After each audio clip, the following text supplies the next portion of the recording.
Perhaps we'll start. My name is Gordon Clark. I'm the Director of the Smith School of Enterprise and Environment, and welcome here this afternoon. I'm particularly pleased to see colleagues, students from a variety of faculties, different programs. I'm pleased to see visitors, and I'm particularly pleased to see the business fellows of the Smith School here as well, who are really the main game. I must say, no pressure, but it's all on them. I should say briefly a couple of words about the Smith School. I'm here, if you like, to warm up the audience. I'll pass it on in a moment to Sir Martin Smith. But the Smith School is really about the environment and enterprise connection. We think of enterprise in a fairly broad sense, all the way from major corporations to not-for-profits to NGOs. There's as much to be had in thinking about that range as it is to think about the enterprise and environment connection. Importantly, we think about the enterprise and environment connection in the sense that looking forward, if there are solutions to climate change, if there are solutions to environment, as we see here and everywhere, it must be marshalling the inventiveness and innovation of enterprise. And I think that's what marks us differently than many other environment-related programs. A number of people ask me, you know, I sort of go around telling the story about the Smith School and its origins, and they say, oh, Gordon, as they do in a very sort of matter-of-fact manner, one of the great lessons about being in the modern university, it's a dog-eat-dog world. But I'm asked, you know, who's your competition? You know, who are you competing against? And I always say the Americans, of course, they're always much deeper funded. But I do say we have actually really good ideas. And for that, actually, we owe a great deal to Martin and Elise Smith, Elise who's making her way down to the front as I speak. There's a seat for you down here. Okay, no, there isn't. No, it was kept fresh. It's well, you stay there. Well, I'll introduce you soon. I'd like to introduce now Sir Martin Smith. Sir Martin, Elise, and son Jeremy, daughter Katie, very much involved in the conversations so early on, actually, about the formation of the Smith School at Oxford. And I must say, I'm personally, but also the university, very pleased to have that initial investment, but also to have their continuing involvement and commitment to the Smith School idea. And indeed, it's sort of no exaggeration to say, without them, we wouldn't have a Smith School, we wouldn't have the connection, we wouldn't be have the ambitious scope that we have to play with today. So I'd like to introduce now to Sir Martin, who will give you, I think, a little potted background to his brilliant idea, for which, as I say, we're very grateful.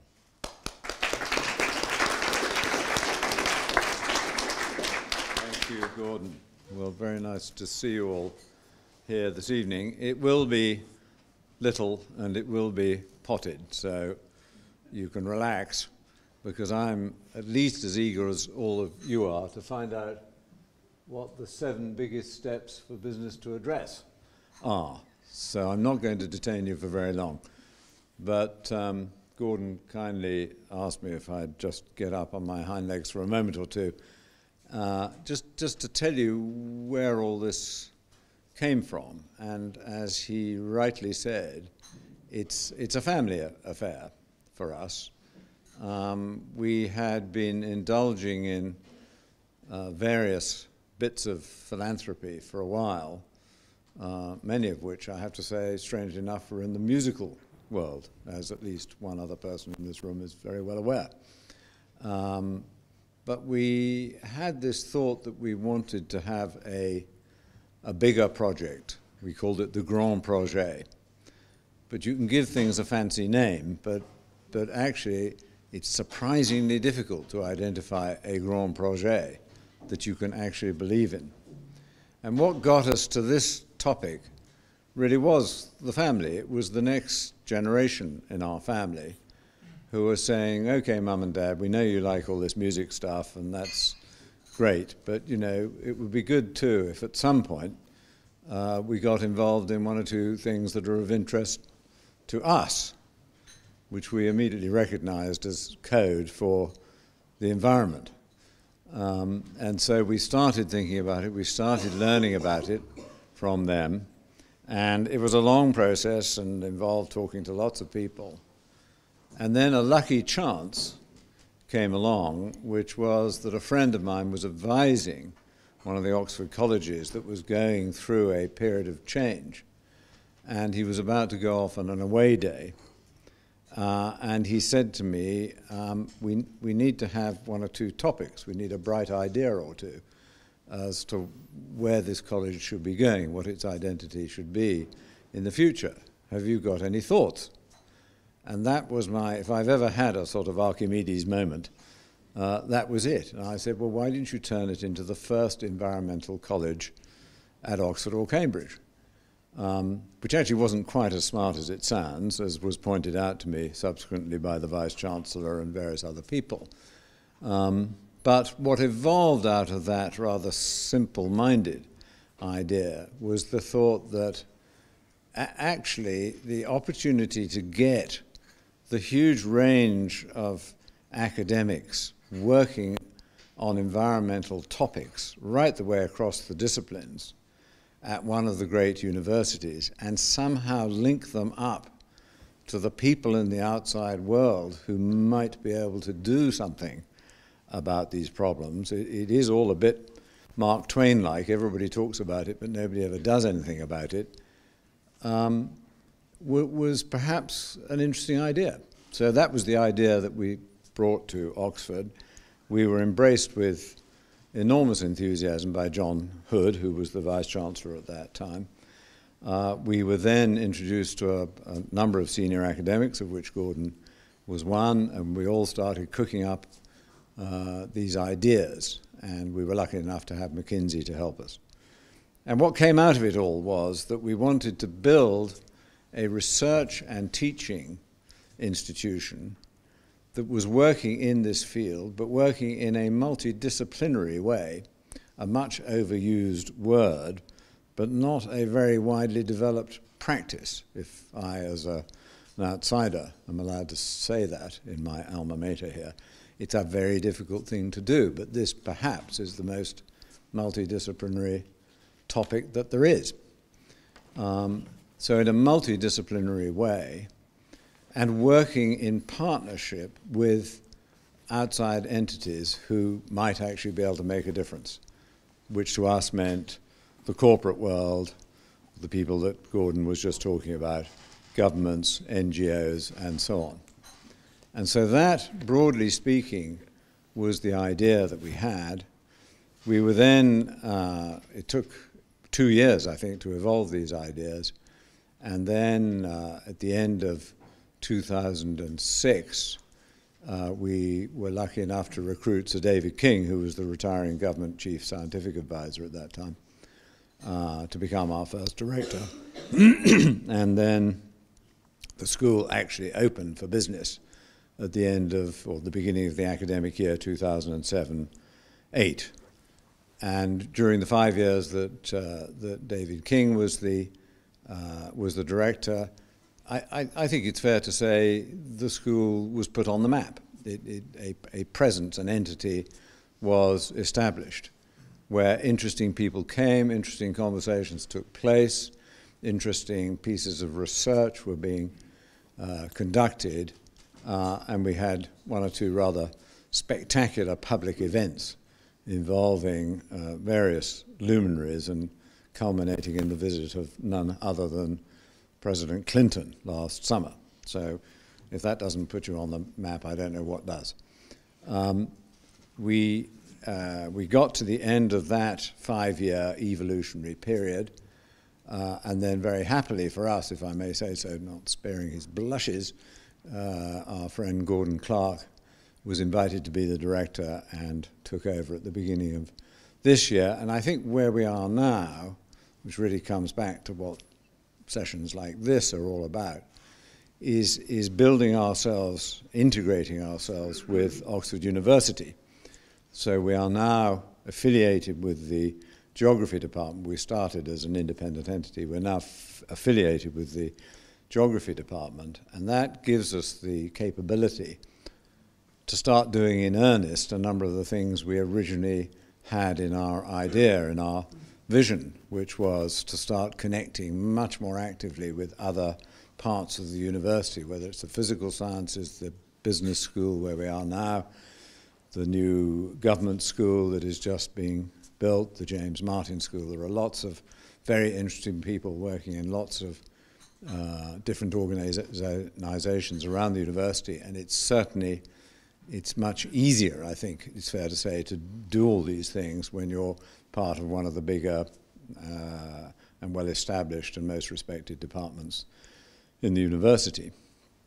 And now what is happening is that a number of the ideas and programs and projects that we dreamt about when we first started the school are beginning to gather momentum. And this is obviously a very important part of that development. So, from a purely personal point of view, speaking on my own behalf, and I'm sure on behalf of my good lady wife at the back of the room, it's just very exciting to stand here and see such an interesting and enthusiastic gathering of people here to listen to this extraordinary, gifted group of business fellows who are about to tell us what the 7 biggest steps are. So with that, I'm going to sit down and listen to them. I hope you have a very enjoyable evening. Thank you very much.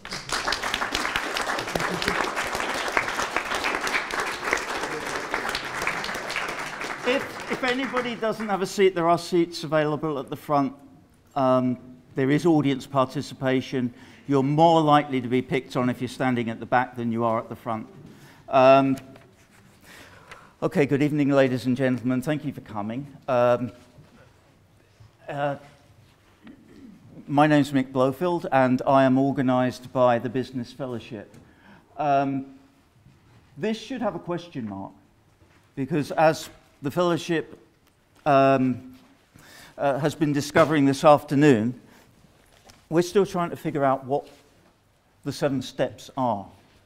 The reason why there are 7 steps is purely because there are 7 terms, 7 Oxford terms between now and when the replacement for the Kyoto Protocol needs to be agreed. And so it's a nice way of framing things. But we don't know what the answers are, and part of the reason for holding this meeting today is that it is the first of 7 such events where the fellows will be participating, but we hope also to build up an audience that will participate in answering that statement that should have a question mark at the end of it. Very briefly about the Fellowship, there are 12 fellows. The Fellowship has been running now for 3 years, I think.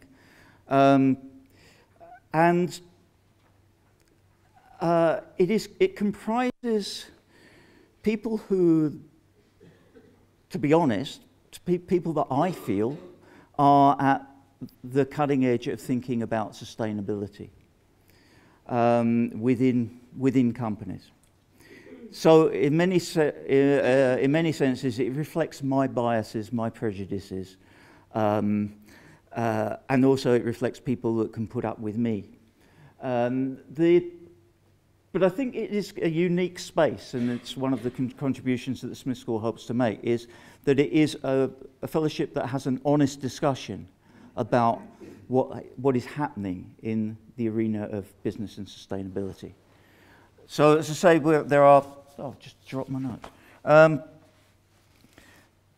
There are 12 people in the fellowship. The fellowship is about learning from each other, engaging with each other, engaging with students, engaging with academia, and engaging with the wider community. And as I say, we hope that you will carry on engaging after tonight. How many of the people in this room think that business is contributing towards a sustainable society? Leo, can you be the teller? 22, excellent.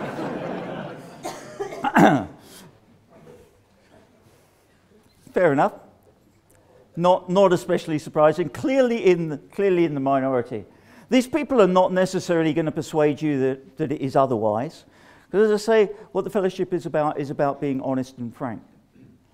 But we'll see as the evening goes on whether people's opinions change around that.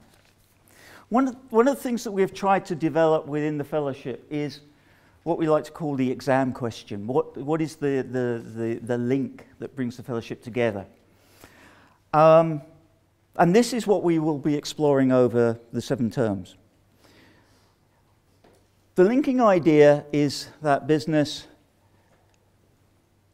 in thinking about sustainability and acting around sustainability, in order to become part of a prosperous society in the future, needs to move from magnetic north to true north. We'll explain how that came about in the discussions, but really what happened was a few years ago, Accenture with the UN Global Compact did a study of world CEOs to get their ideas around sustainability. And one of the things that stood out from that initial study, which was done when, Rob? 2010.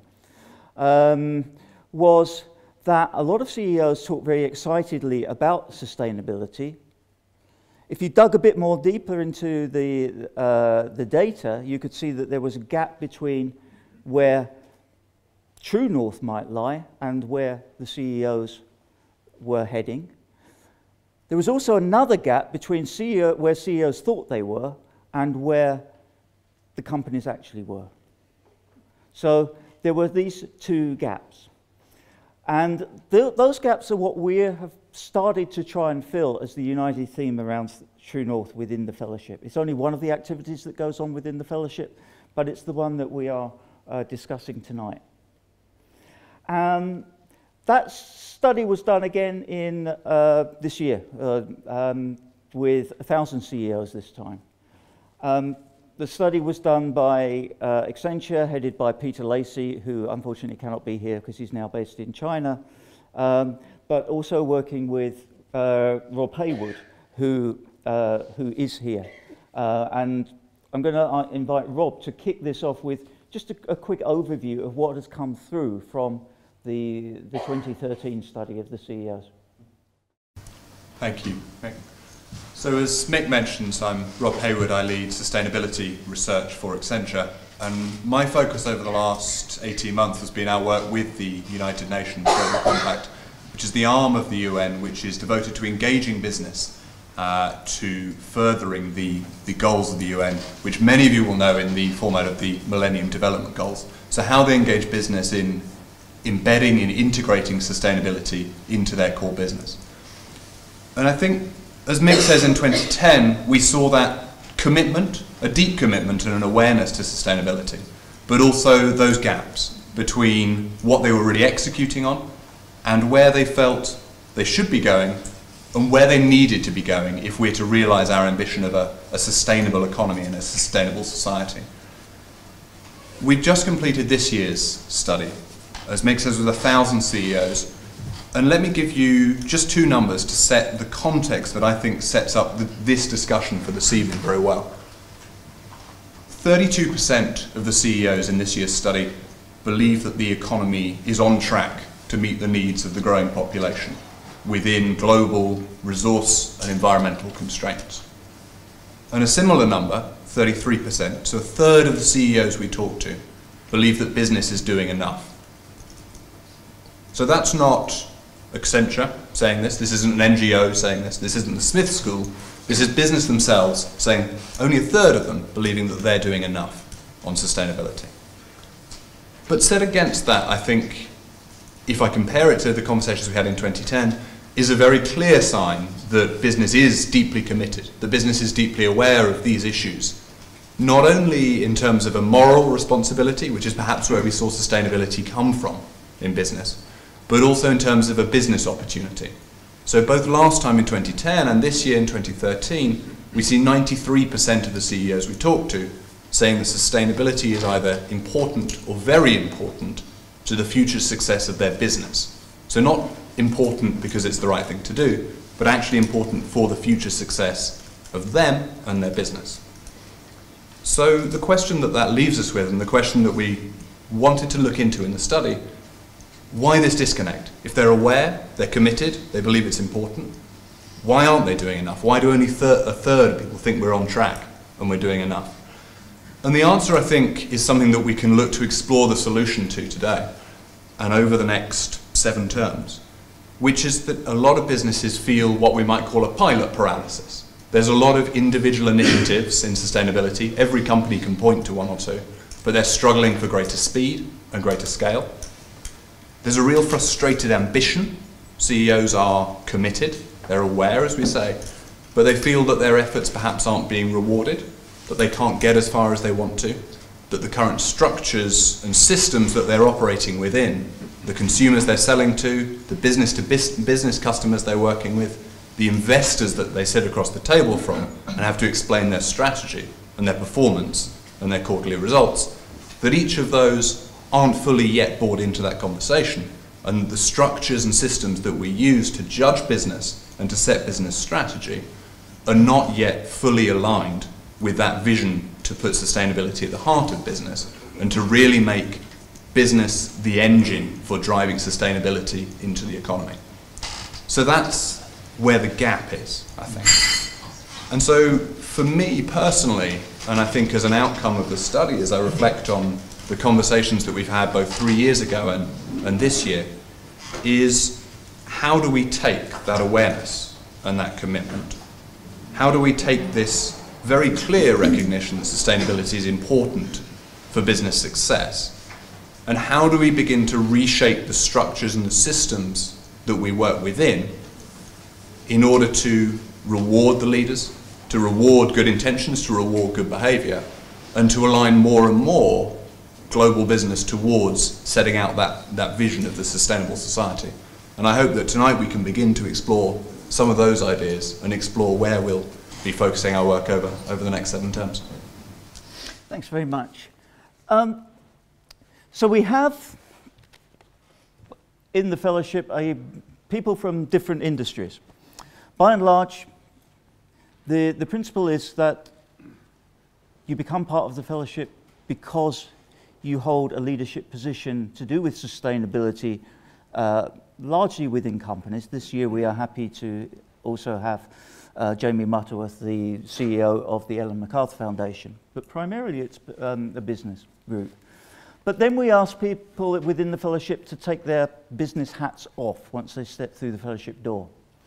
So I'm going to be introducing people as individuals tonight and not the companies that they actually work for. It's entirely up to them whether they disclose that or not. Yes, so I will leave that there. But without giving too much away, let me ask the first question to Mike Barry, who is on the end. Is the current retail business model, that's the retail business model, do you think that's sustainable or not? And if so, why? Thanks, Mick. I'll stand for the benefit of those at the back. I'm Mike, I'm Director of Sustainable Business at Martin Sorrell, a little bit of a giveaway, the problem there. I'm just going to frame my thoughts of the next 3 or 4 minutes around what we've achieved to date, why that's not enough, and why we're working here with the Smith Centre to develop some radical thinking about a truly sustainable model for retailing in the future.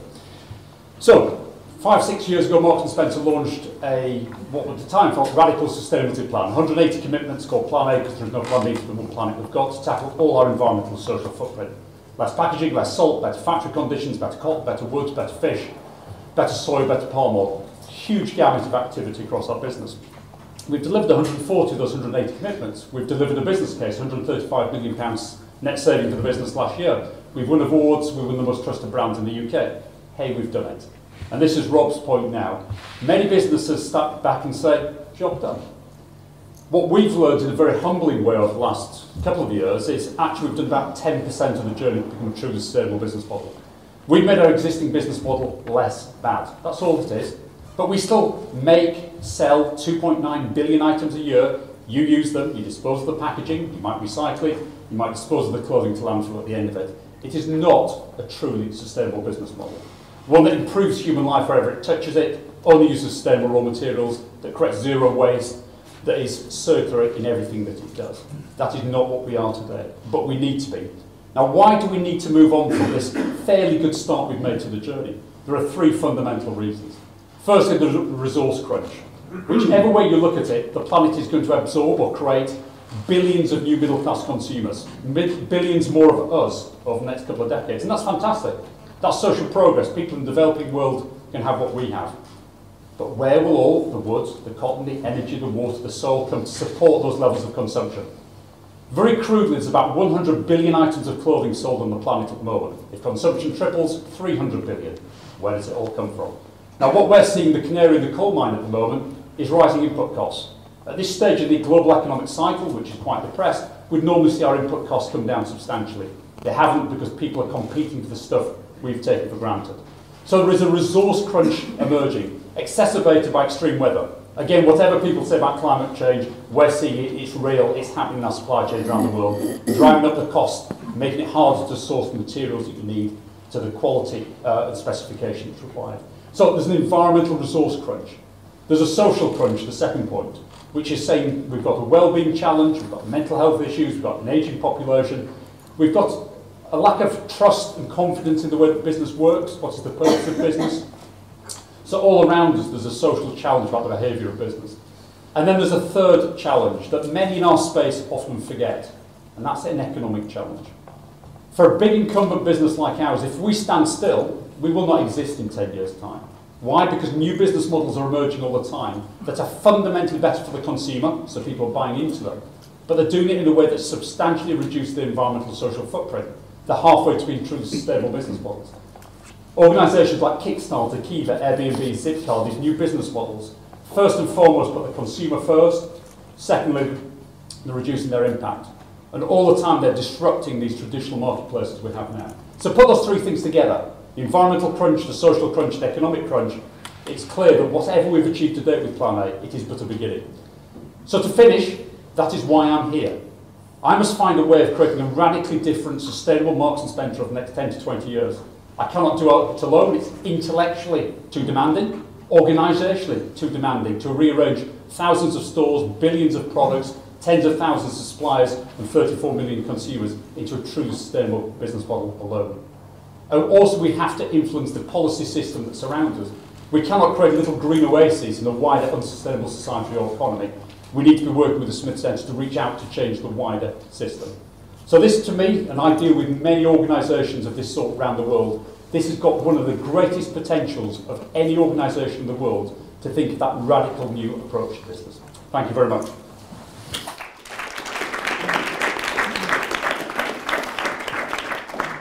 Mike, we'll come back to that. And the format is, I have some easy tee-up questions for the panelists because they are delicate. But then I'm going to lull them in full sense of security and unleash you on them. So one of the things tonight is we want you to help us answer these questions because these guys. Martin said they were smartest people in the room. They're not. Trust me, they're not.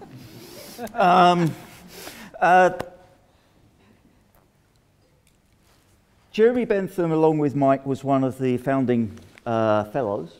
Now, that's not an incredibly storied history, but it counts for something.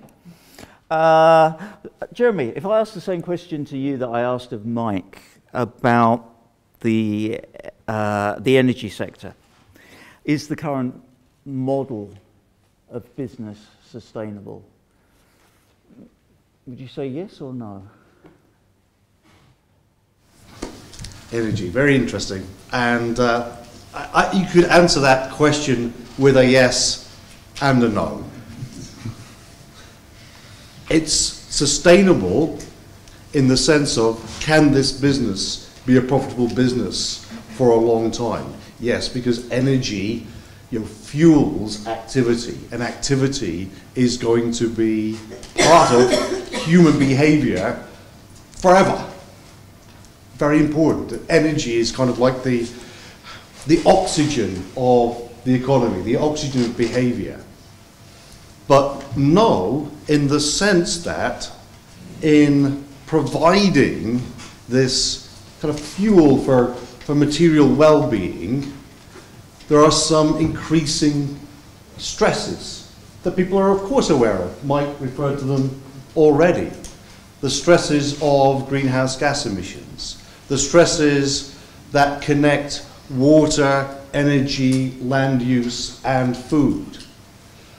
Those are stresses that are not specific to the energy industry, but the energy industry is part of it. Now, I have a history in the energy business. First of all, I've been in my company, which is Shell, for 33 years. But I'm actually from generations in the energy business. I'm the first in the generations of my family not to work down a coal mine. And I don't work down a coal mine partly thanks to this university. Thank you to this university. Also partly thanks to the 1980s and the political upheaval in this country as well. And that tells you something about this nexus. And that is that it is shaped by the way that policy and markets and technology and resources all work together, well or not. So the kind of work that I do, I'm heading up corporate strategy aspects of Shell, and particularly some of you may be aware of the Shell scenarios. So among other things, I'm the head of Shell scenarios. I do point out to everybody that the brain is outside the head. The brain is in the team and the vast networks that are engaged in this work.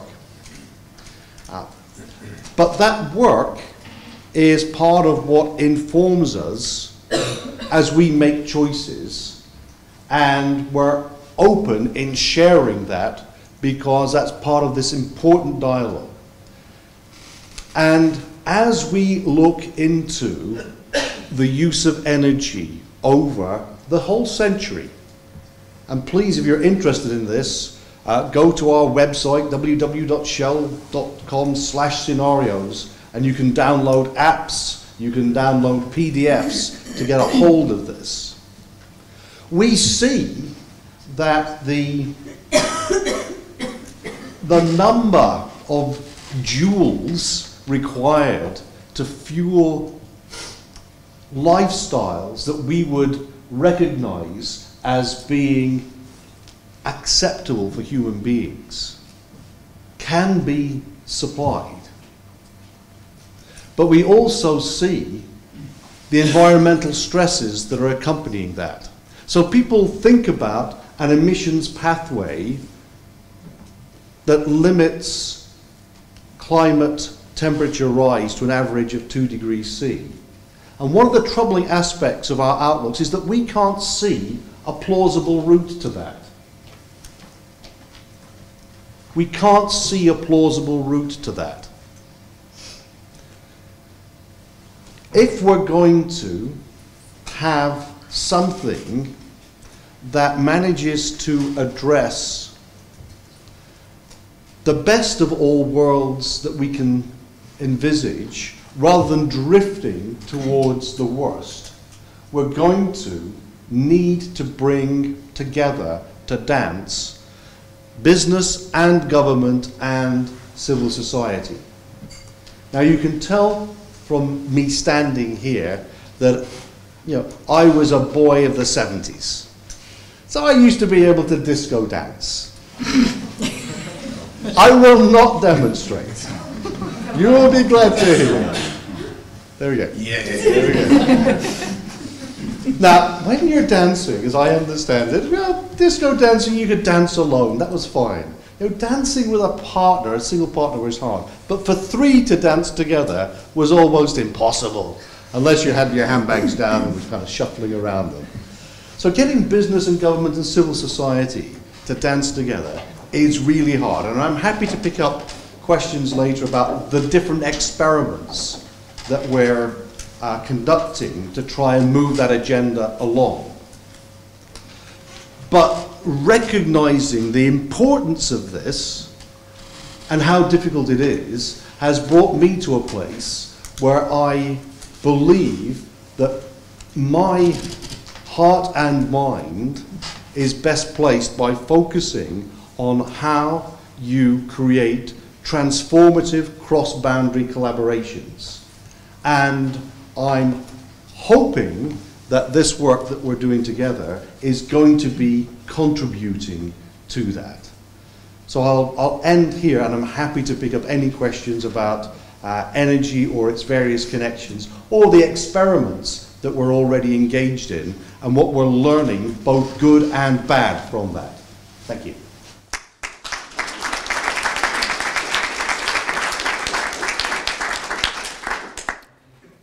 Thanks, Jeremy. I'm sorry, I'm completely thrown by it being disco night. I was, yeah, no, I was thinking Donna Summer. That wasn't a happy place to go to. Okay, Julie Hudson. And you can answer this in one of two ways. Will you dance with Jeremy, or do you want to dance? Sorry.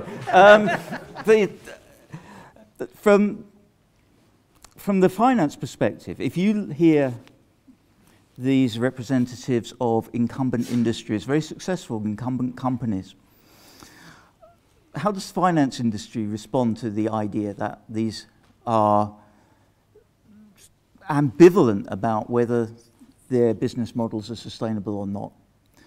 Or equally, you could answer the question of whether you think finance, the business model of finance and investment at the moment is sustainable or not. Okay, right, so I'll stand up as well so you can see me at the back. So I've got two questions there, and I suppose I'll take the second one first. So, is the financial services industry sustainable?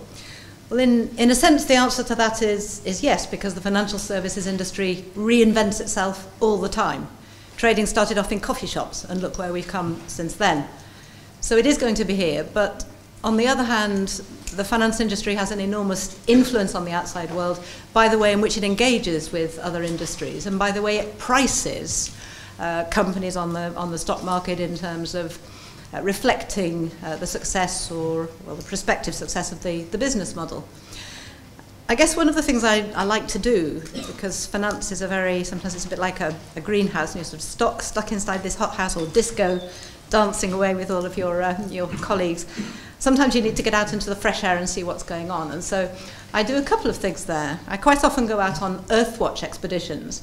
Earthwatch is a science charity which recruits volunteers and gets funding for scientists. And although I and the other volunteers are not scientists, we get a bit of training in the field. And we basically get out there and help support science projects. And when I was in Costa Rica a couple of years ago, I came across Copedota. It's an example I often talk about. And in 2011, they produced the first zero-carbon coffee in the world. And I was enormously impressed by this until I discovered that actually a coffee berry is mostly not used to make coffee. The bean is 26% of the berry, and the rest of it is generally thrown away. So it pollutes rivers, and you waste all the fertilizer and agricultural input involved in growing the berries just to get to that bean. And I often think, if I were a Martian and I landed on this planet, I thought, why on earth do people spend all that effort and then use 26% of it and throw the rest away? And of course the answer is market systems and economics. And that project didn't work by itself. It worked because the government put in a floor price in Costa Rica for green coffee so that it could survive when the world coffee price went too low to sustain green coffee. So what we're looking at here, when you go out to the outside world and you see how things really are happening out there, you can see markets do not always work. 9 years ago, a number of our clients actually were battering on the door of UBS, asking if UBS Equity Research could start doing sustainability, could start looking at environmental, social, governance issues in the context of markets. And luckily they came to us, to my team. We were doing strategy at the time, actually. And we thought this looked very interesting. So we said to our bosses, we really ought to do this. And fortunately, they say yes. And we've been through a number of experimental phases. And I'd say now that something called ESG integration, the integration of environmental, social, governance issues, through investment-making decision processes is the thing everyone is interested in. So the corporate colleagues sitting here on the platform might be interested to know that once a year we run a survey around all of the UBS analysts, well actually, correction, around about 100 of the UBS analysts. And we say to them, okay, tell us about the companies in your sector. Help us to understand what drives the companies. So tell us about your different companies. What drives the industry? What's the key strategic differentiator for companies in your industry? What metrics do you normally look at? And okay, now we've got your industry on a postcard. Okay, so which environmental or social issues could blow up or disrupt the model, the strategy, or the metrics? And which governance issues could do that? And then, okay, back to business as usual. What are the main opportunities and threats for companies in your industry? And okay, tell us which of those are about environmental or social or governance issues. And on that basis, we put together something called the ESG Analyzer. It's the UBS ESG Analyzer. And we have a list of companies we define as balancing social and commercial obligations. And so we've come a long way in 9 years, but we've also not really come very far at all, in the sense that we have a great response from UBS analysts to our questionnaire, but we also have people who give us completely blank looks, and we get the impression they've never heard of sustainability, even though we've been around for 9 years. And we also get people like Emma in the audience here, one of the other visiting business fellows, who says, well, actually when investors meet companies, nobody asks about these issues. So clearly something is not going right. We've had the mention of the brain outside the team. That's certainly the truth for us inside UBS. At least 100 people are involved in this analyzer. But really the reason why I'm working with the Smith School is to get that collaborative, cross-disciplinary, cross-sectoral input that might help me think a bit more creatively about these issues and might give us as a team perhaps a way of finding some of the answers to the question without the question mark.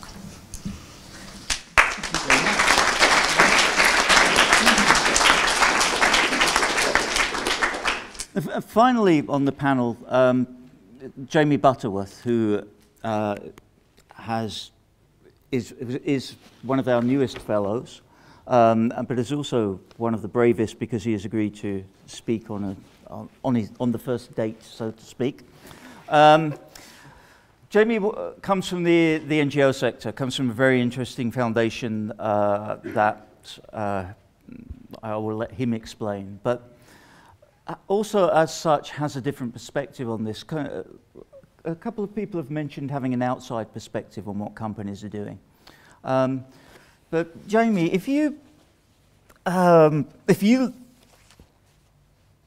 hear both what you've heard today, but also from your regular engagement with business, what do you hope business can get to in terms of reaching towards true north? How far can business progress? Mm-hmm. Cool. I'm going to stand up as well, and can I borrow this flip chart for a minute? Is that all right? Yeah. Right, so good evening, everybody. I want to talk about a big challenge and also what we believe is a big opportunity. I work for the Ellen MacArthur Foundation, so I've come all the way from the Isle of Wight to be here today. And I want to talk to you first of all about the challenge. And just to talk about that very, very basically, I'm going to draw 3 lines here, and I'm going to say at this point here, in our economy, which is predominantly linear, we tend to take something out of the ground. So if we're making a mobile phone, or if we're trying to make some packaging for a sandwich, whatever that happens to be, we tend to extract and mine something out of the ground.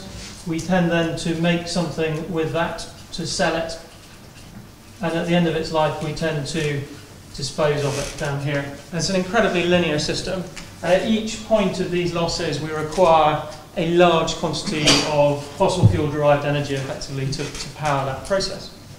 And about 3 years ago, we were reading different academic texts, and we read some work of Professor Starhull, Bill Madonna, Michael Braungart, who'd written a book called Cradle to Cradle, and someone else had written a book called The Performance Economy, and we'd read a book about biomimicry.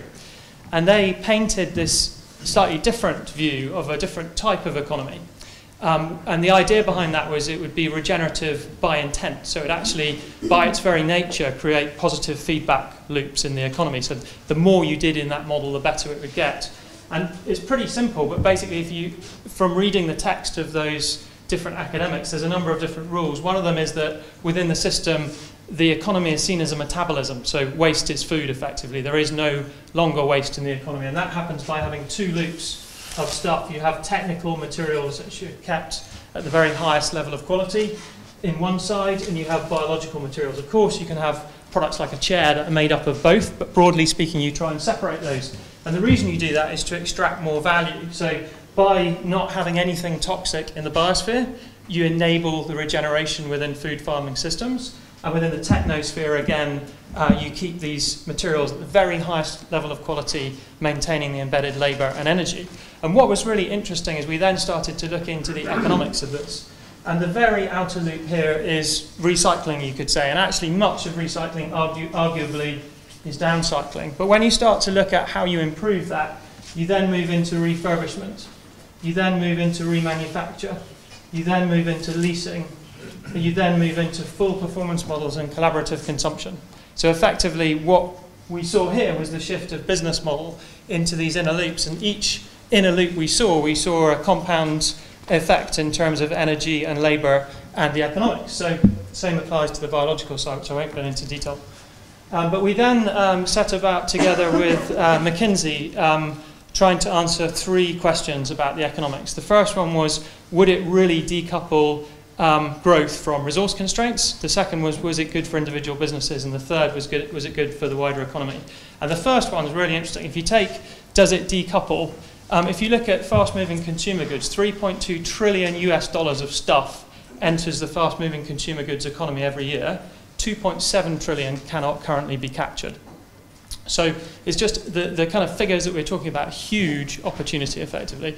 So what we did to analyse that was we actually took the medium-lived complex goods sector of the EU economy, so stuff like TVs, washing machines, mobile phones, and we took 5 products, a washing machine, a mobile phone, a light commercial vehicle, a couple of other things, and we looked at those and we actually went along to the people who were manufacturing those, and we made some assumptions as to how you could change the design of those in order to fit in these loops. And we made a very conservative assumption that we'd be able to cycle 25% of those materials just once. And what we saw is even with that quite small shift, it fundamentally started to change the run rate of energy and materials into the European economy.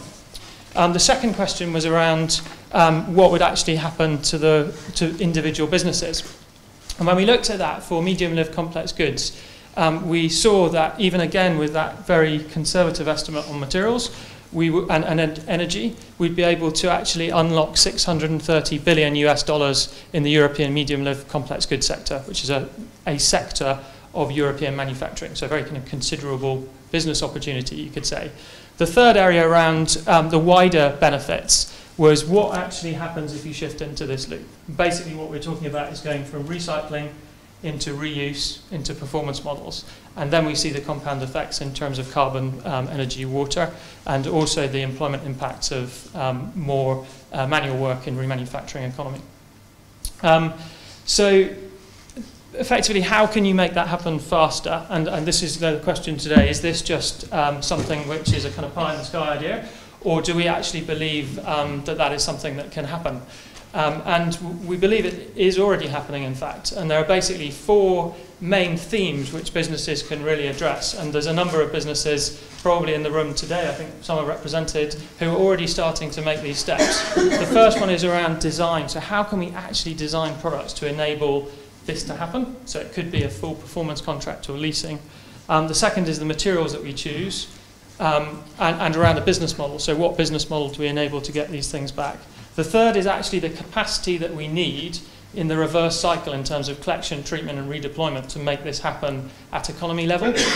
And that's huge. At the moment it just doesn't exist. We're amazing at getting complex parts through a supply chain to be built into an amazing product, but really pretty awful actually at being able to build those back out again and put them back into the economy. And the fourth are the kind of enabling conditions that you would really need to get this to scale. So things like investment, actually linking this economic benefit so that it's understood through pension funds and other investors, right the way through into education.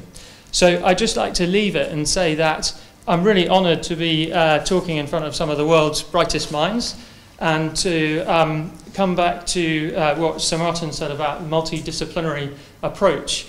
This can be taken anyway. There's an opportunity for everyone in here, whether it's a designer or an investor or someone who's interested in material science. So I'd urge you to go and find out a bit more about it and to explore. Thanks.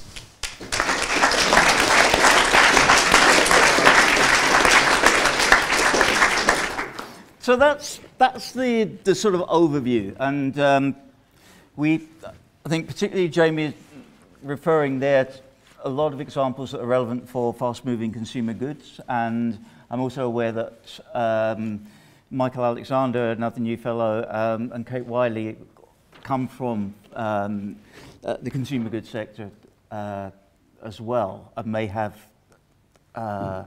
thoughts about the circular economy and the changes in industrial processes that implies. But let me jump to the question that I would ask for the audience is, okay, I noticed when Jamie said he's got some of the brightest people in front of him, he wasn't talking about us that were behind him.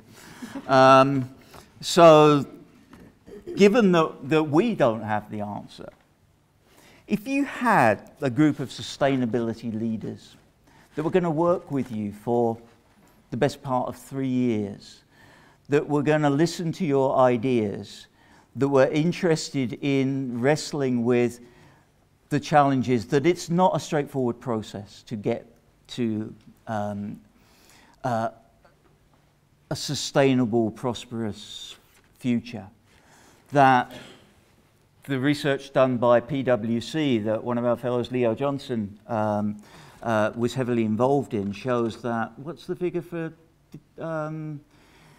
decarbonising, for carbon efficiency at the moment? If we started in 2000, it would have been 2% a year to avoid 2 degrees, but we've only pulled off 0.7% a year. So we've now got to 6% a year, in other words, 8 times faster coming. So that's 6% a year to improve the carbon efficiency of production. So, and that is a huge challenge.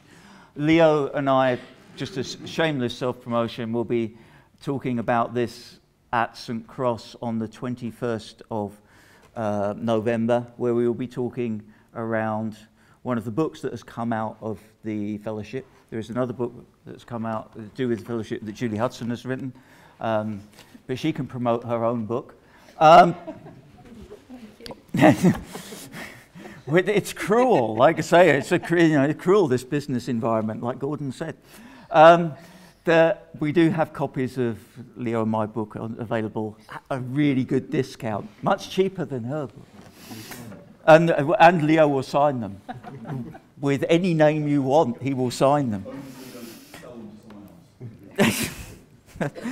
No, that would be in line with Jamie's view of the economy.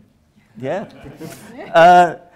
If you had this chance to work for the best part of 3 years with these sustainability thinkers, what would you want them to do? What issues would you want them to be addressing? And I throw the floor open to you. and look at the scared expressions on these people's faces. Please, sir. Oh, but yeah, actually it's all fine acoustically in here. Thank you. My name is Anthony Moody.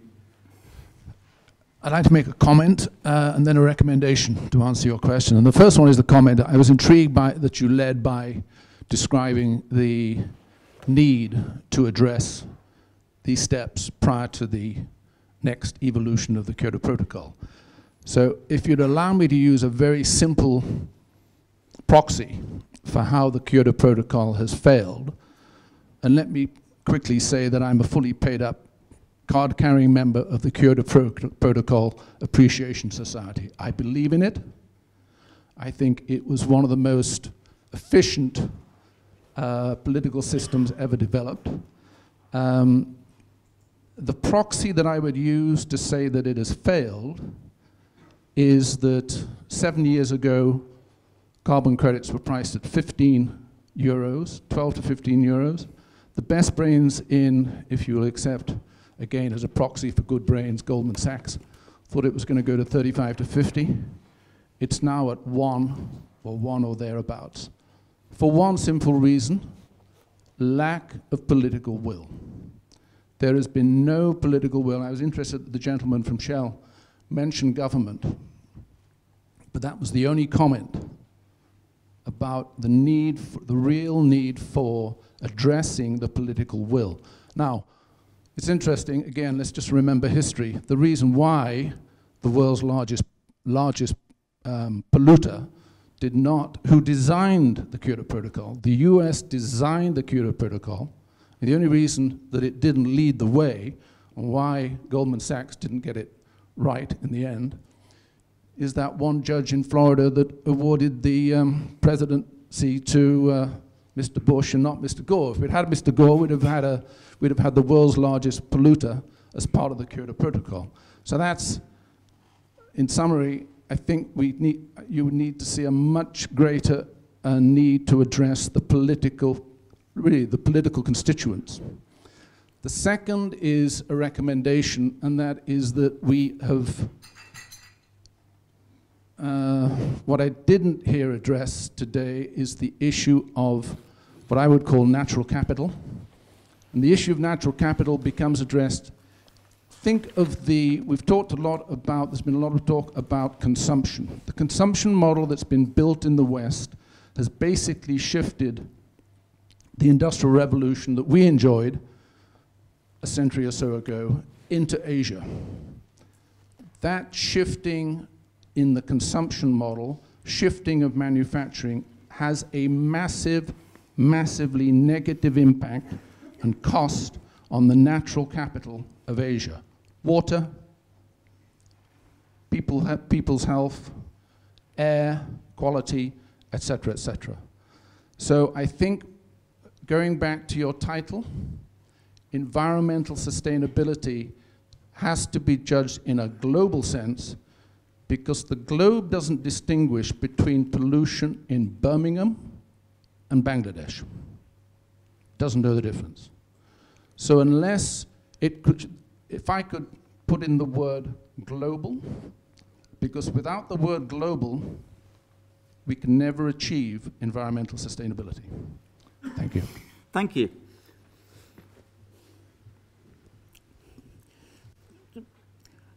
I'm going to try and avoid making it a sort of somebody asks a question, I hand it over to the panel, and this sort of tennis thing. But there are a couple of things that came up there, which I will address to the guys here and also the guys that are hiding in the second row, that came up this afternoon, which is the role of government and where it is.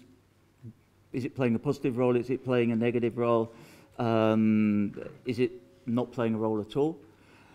And also another issue that came up this afternoon was also a discussion around consumption. And both of those were in this gentleman's comments. I wondered if anybody had got thoughts about that. Jamie talks quite a lot about implicitly about consumption. But any thoughts on the role of government or consumption? I might reflect briefly on the role of government as we discussed with CEOs through the UNGC studies, because we were discussing this afternoon what has changed between 2010, the last study, and this year. And I think for me, the one principal thing that has changed in CEOs' views on sustainability is their view of the role that government must play. 2010, we were hearing government needs to get out of the way. Business, global markets will solve this conundrum. This year, we've heard a real about face, and it's a very dramatic change. This year, what we're hearing, both through the interviews and through the survey, where 83% of these CEOs are saying that government intervention is essential to further progress. Because they're feeling that the systems, the structures, as I say, are not rewarding them, that they're not encouraging further progress. And so I think that is a huge change in those 3 years. And I think it's something that these conversations and the programme here, I think, builds on taking business from thinking about sustainability within the four walls of the firm, from incremental activities, from mitigation, towards more collaborative work within industries, across industries, and across sectors as well, to start to frame some of the systems responses. And I think you're absolutely right that government and policy has to be a central part of that. I mean, just to extend that point, I mean, a really important point. Traditionally, business would look for three drivers of response for change. One is very clearly from their own consumer. If the consumer asks for it, I'll give it to it. Second is shareholders, the owners of the company, and thirdly would government and policy regulation. Now here in 2013, there is no clear signal from any of those three groups. So tactically, I believe business is having to respond to say, none of the groups that we'd normally turn to force us to change or asking us to do it, it's actually in our interest to do so. If we do nothing, we will be left high and dry. Having said that, once you've started the journey, you cannot take it too far without government starting to create a policy system to enable substantial change, whether it's investment in the infrastructure we all need, the different kind of grid, for example, or the policy systems that disincentivise bad behaviour, incentivise good behaviour. So government has got such an important role to play, but I think there is always a risk here that business sits back and blames customers, shareholders and government for not making us do it. I think business needs to be a lot clever about going out to the policy system and saying, here are the 10 positive things you could do to help us get to a sustainable future, and in return these are the 100 things that we would do then as a response. So business cannot stand back. It needs to proactively engage government, and it needs to be showing what the solution may be. Yeah. Can I add to that? It's really good. Just to give a couple of examples from the area that I get involved with. I've had the pleasure, myself and my team, of working with the main policy development wing of the Chinese State Council on Chinese energy pathways for the last 2.5 years, and also working with two other governments. That's not public knowledge yet which governments those are, so I won't talk about those in specifically.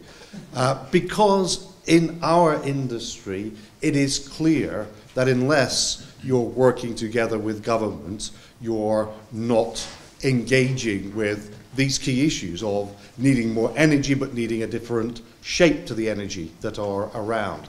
So that is very important. But also building on what Leo and Mick said as well, my predecessors in the Shell scenario world in the late 90s were able to develop two different but both plausible pathways for addressing the combination of growing material well-being in the world without damaging the atmosphere.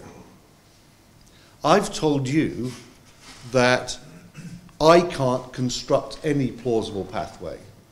And the difference is that 15 years have gone by without the kinds of actions that would be required in order to address some of these issues. And that's why, as another type of cross-boundary collaboration, our chief executive 2 years ago pulled together a handful of chief executives from different sectors, but all in major international companies, to do something called the Resilience Action Initiative, which was to look at, on the ground, water, energy, food issues, and what could businesses do. And that wasn't because he didn't feel governments weren't important. It was just a frustration with the lack of progress and the sense that handfuls of businesses could together at least get the ball rolling. So just connecting together some of those tools. So we have the suggestion there around if you've got these sustainability leaders working and business sustainability leaders working together for 3 years, they should look at the role of government and governance. Should look at particularly the global dimensions and also I've forgotten to use my own notes around consumption and I suppose within that consumers. Other ideas that we could be doing. So I have a request. I'm Sophia Tickell from Meteos. So I think actually this idea of collaboration is quite well understood now. Most people that I encounter in my working life realise that we've got to have cross-technical collaboration. The issue is, what does leadership of that look like that is sufficiently strong and powerful to actually mean more than just being another interesting pilot collaboration? How do you go beyond where we are today to actually scale up to something that actually gets traction? Because a lot of these ideas are very, very, very good at analysis of what the problem is, but actually getting traction on some of the solutions is still proving elusive. So if that's my 3-year project for the North. And that also, I think, feeds into what Jamie was saying about the issue of then scale, which again was something that we discussed this afternoon, and what Rob was saying about pilot paralysis is, and I know that there are, I'm not sure if they're in the room, but I know there are some people that we've been in contact with who have thought through the ideas of collaborative efficiency and similar ideas around what effective collaboration looks like, and I think that addition there of focusing on the leadership of collaboration and the scale of collaboration, I think is a very good point. It is a point that is made in the Accenture report as well. It's, why don't these? We have some great partnerships. Forest Stewardship Council, Marine Stewardship Council, the Ethical Trading Initiative, to name but a few. Why don't we have 1,000 of them? Why don't we have 1 million of them? If that is such an obvious, effective model. That's one thing I'd add to that. We spent quite a bit of time talking about things like crowdsourcing. And it may well be that the new leadership model is quite different, but it isn't individuals going out carrying a banner. Maybe it's actually a lot more on the ground, smaller things happening in parallel. We don't know the answer to that one yet, but it's a great question, and we will certainly be looking at it. Can I just add as well, because it is absolutely the right question. I'll go back to what Rob said. In 2010, 81% of chief execs globally interviewed thought they'd nailed sustainability. I think what they'd nailed was corporate responsibility. They'd learned to shave a little bit of their environmental social footprint off, job done. What they're now waking up to is that's not the sustainable endpoint, that's just the beginning. So a lot of the collaborations that exist today are set up to focus on making existing business models less bad. I think what we're trying to achieve is what is a radically different business model, but just as importantly, how do we take business leaders and government on a journey from where we are now to that endpoint? There's no point just dreaming 20 years out. What are the practical interventions, the conversations, the language we need to use to get there? But absolutely it's the right challenge.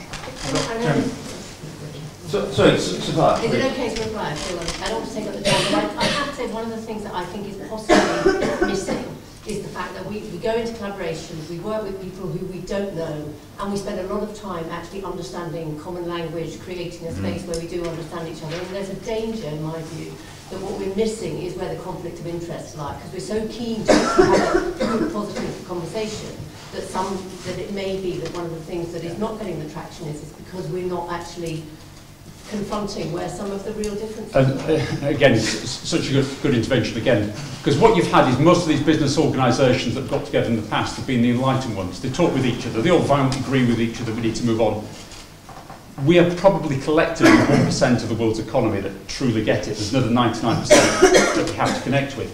So one of the challenges we discussed this afternoon was we can't be too sophisticated, because if all we ever do is come up with a better model for the 1% that already get it, the 99% will drag the rest of the planet right down.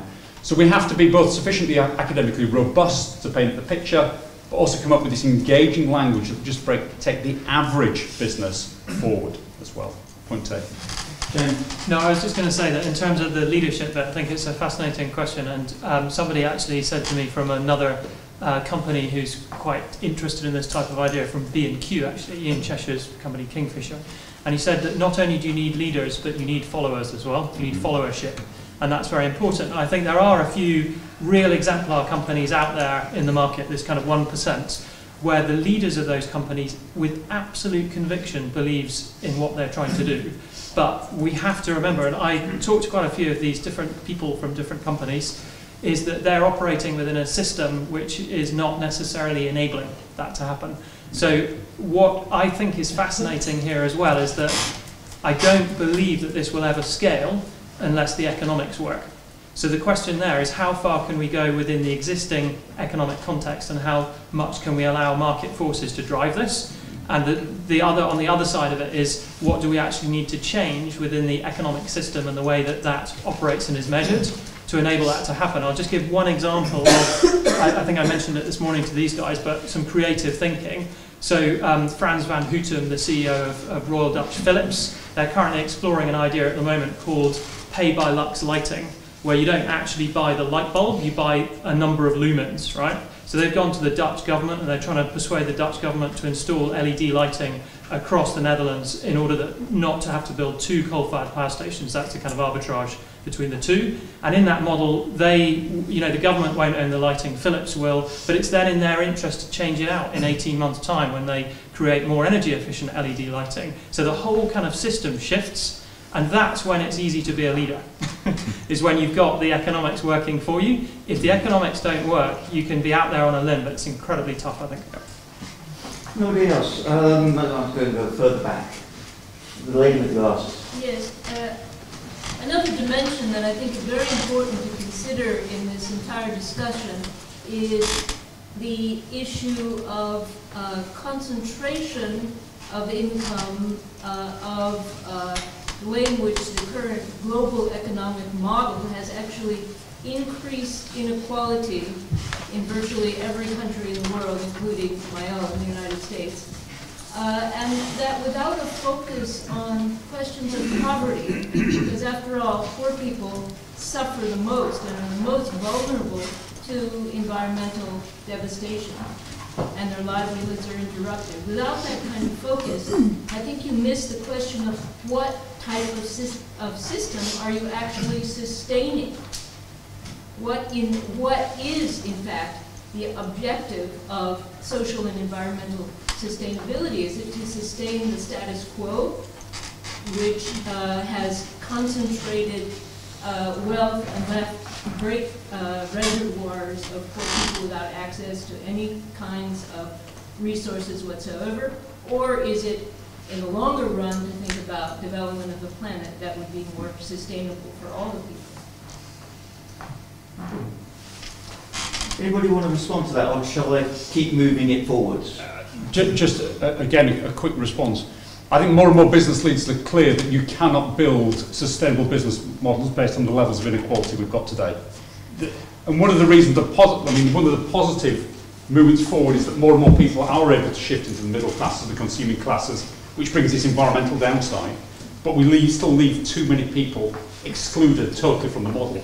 So that, to me, is not sustainable. If I sort of share with you some very, very quick observations about social sustainability, whether it's about well-being, whether it's about obesity, whether it's about mental health, whether it's about an ageing population. There are more and more issues that business used to just leave to government welfare state and sort that out. I don't believe that's possible into the future. There's not enough money in the welfare system to be able to support people in all their needs. They're living longer. Business will have to intervene further. How far? Very complex issue that we need to explore. But social is just as important for me as environmental here. Yeah, and if I could just again add to that, without going into details, if you're able to go and have a look at those shell scenarios, that is actually one of the fundamental dimensions that's being explored, which is about whether influence and privilege becomes more concentrated or more distributed. So it's certainly a very central issue to the way that we're thinking about the world as well. Please. I guess the things we've heard so far, both about government and businesses, I mean, it seems very supply-driven.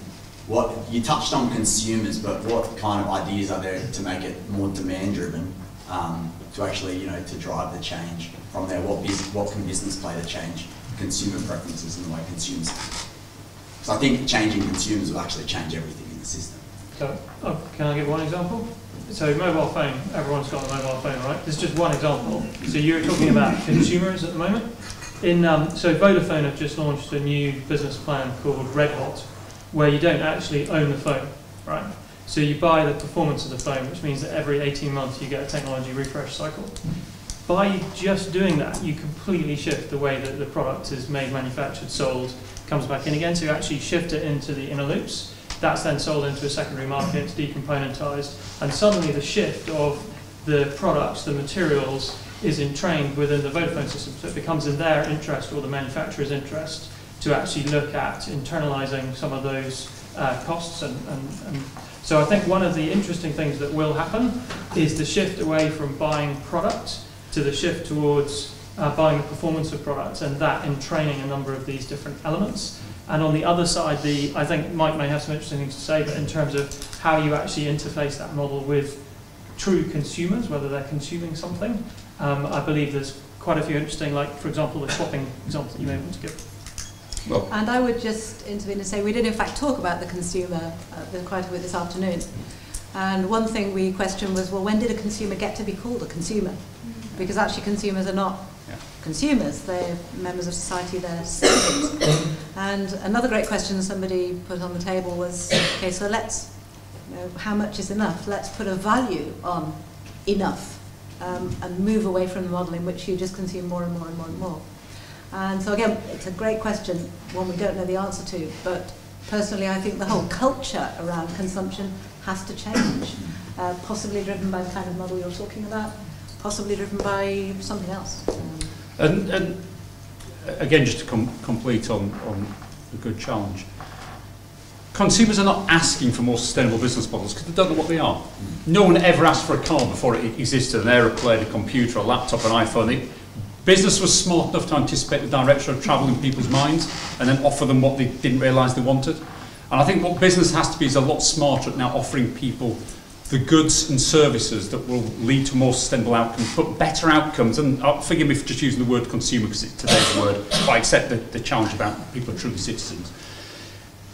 What people like Airbnb and Zipcar are doing is giving people better outcomes for their lives. It's saving you money, it's more social, it's quicker and easier for you to do. You don't have to own assets. You know, why wouldn't you want to do it? Oh, by the way, it's better for the environment and society. So I think we've been through a 1990s version 1.0 of sustainable consumption, which was, it's got to be organic and fair trade. And they remain important parts of the armoury, but increasingly the business models that we've been buying into that are better for planet and people, that's not the first selling point. It is better for the consumer. And that's where business has to be a lot smarter. And the final point on this, before we ask consumers to do anything, business has to be much better themselves at showing we're trying to put our own house in order, because otherwise it looks like buck passing. Here's a carbon level on our products, over to you to make a choice. First and foremost, we have to exhaust ourselves at saying we've made things as good as possible. Now we need you, sir, to actually use the product and service a little bit differently, but we'll make it easy for you. So just one last good point. I'm very passionate about fisheries and sustainable fisheries and oceans. If you get your marketing teams to do a bit of promotion on that stuff, that'd be great. Don't get him going on fish.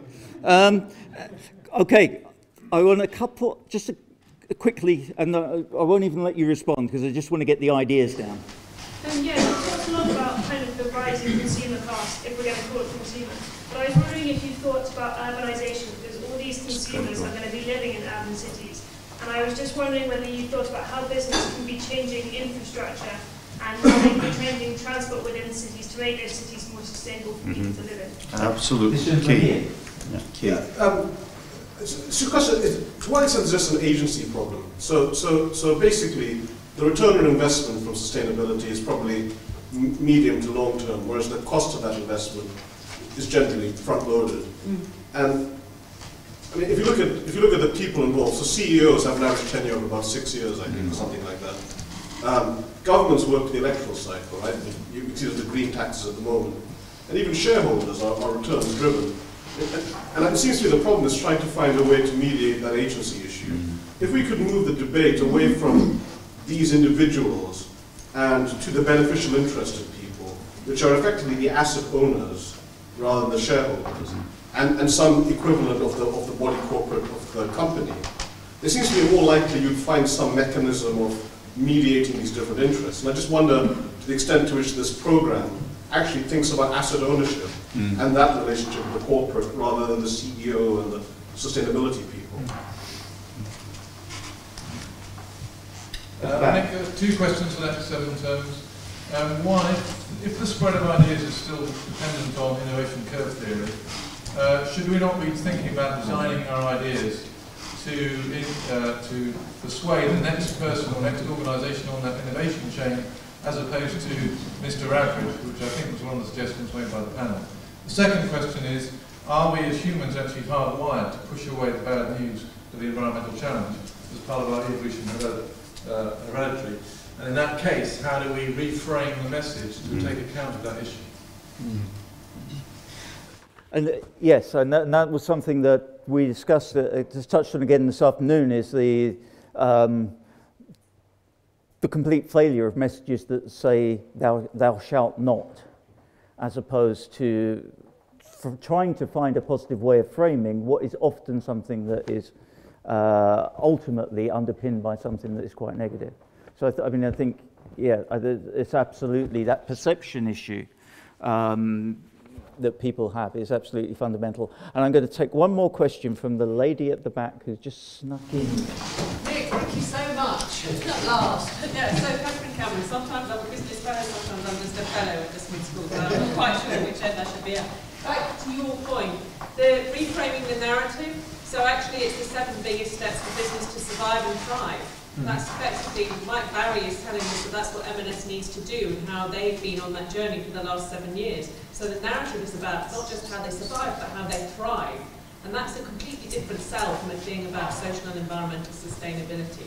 It's actually core for all of us then, and it's about thriving going forwards, not just about moving from surviving. So we've had some case studies this evening, some of which, the Alan McCarthy one, is absolutely transformational, completely new. So it's really interesting to see what we've heard, what we've picked up on, and the bits that are almost too big for us to pick up on. And then the second suggestion is Mike and Jeremy's point about role of government, and my suggestion is we need to get much smarter, businesses need to get much smarter, and citizens, about the policy ask we're making to governments. Because governments lag. They don't lead, generally they lag, especially on issues that they perceive to be difficult, whether they're about seatbelts, smoking, obesity, and things with an environmental label tend to be those where they lag. So the work that I do with the Sustainable Aviation Consortium, they say, we're doing all this stuff, why isn't government helping us by changing the playing field? And I say to them, you haven't given them the policy ask. You need to give them a specific ask to government if you want them to do something. Don't just expect them to know, because policy isn't it's this wonderful kind of vacuum full of people who know. They're just people like us that don't know, just like in business. So they need a very specific ask. Thanks very much. Thank you very much. I'm sorry, I am going to have to cut it off there because you can see the walls are closing in around me. We started this afternoon, mid-afternoon, saying, how on earth are we going to fill out an hour, never mind an hour and a half? We have more than filled out an hour and a half. We spent yesterday saying, oh my God, nobody's going to come. We had to turn people away. As I said earlier on, this is the first. There are 6 more steps. There are 6 more terms. I think that breaks down into 2 more years. It's not that we're going to change Kyoto. That's not the purpose. It's just that's a nice way of an aid memoir. We're not just focusing on climate change. I would encourage you to remember and to keep track of the Smith School website. make sure your name is down. We want to carry on the dialogue with you and really find ways of doing that. And as I say, this is a question, it is not an answer. Gordon.